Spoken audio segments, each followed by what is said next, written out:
Assalamualaikum warahmatullahi wabarakatuh.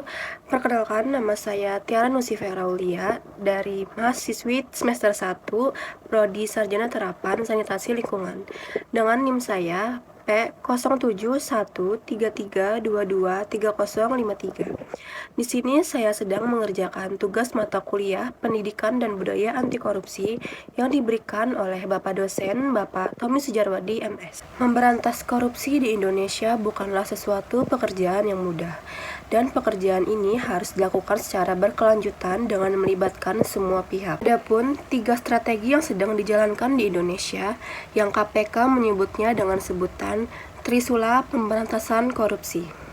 Trisula Pemberantasan Korupsi memiliki 3 strategi utama, yaitu Sula Penindakan, Sula Pencegahan, dan Sula Pendidikan.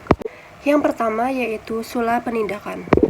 Sula penindakan yaitu strategi represif yang dilakukan untuk menjatuhi hukuman kepada pelaku tindak pidana korupsi serta mengembalikan kerugian negara yang diakibatkan. Upaya pemberantasan korupsi melalui sula penindakan yaitu yang pertama melakukan kegiatan penyelidikan, penyidikan, dan penuntutan. Yang kedua, melaksanakan penetapan hakim dan putusan pengadilan.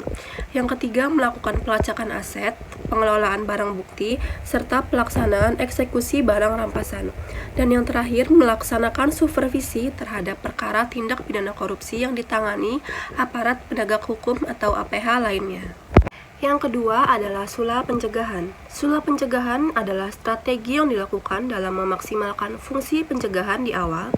Tujuannya adalah untuk memperbaiki sistem atau tata kelola sehingga dapat menutup celah-celah korupsi. Upaya pemberantasan korupsi melalui sula pencegahan dapat dilakukan dengan yang pertama, melaksanakan monitoring pemberantasan korupsi di berbagai sektor yang melibatkan K atau L terkait dan akademisi. Yang kedua, melaksanakan pendaftaran, pengumuman, dan pemeriksaan terhadap laporan harta kekayaan penyelenggaraan negara atau LHKPN.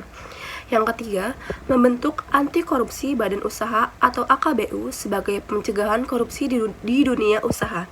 Dan yang terakhir, menangani pelaporan dan pengendalian gratifikasi yang diterima oleh penyelenggara negara atau pegawai negeri.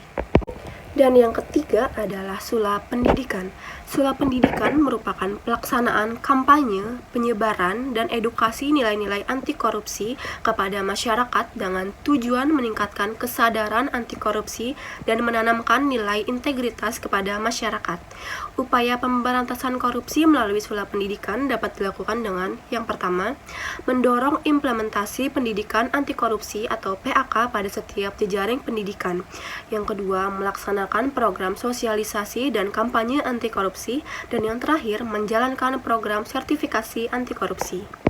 Nah, itu tadi adalah 3 strategi pemberantasan korupsi yang sedang dijalankan di Indonesia.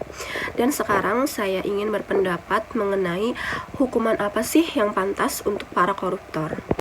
Menurut saya, hukuman koruptor dengan cara dipenjara saja itu tidak cukup.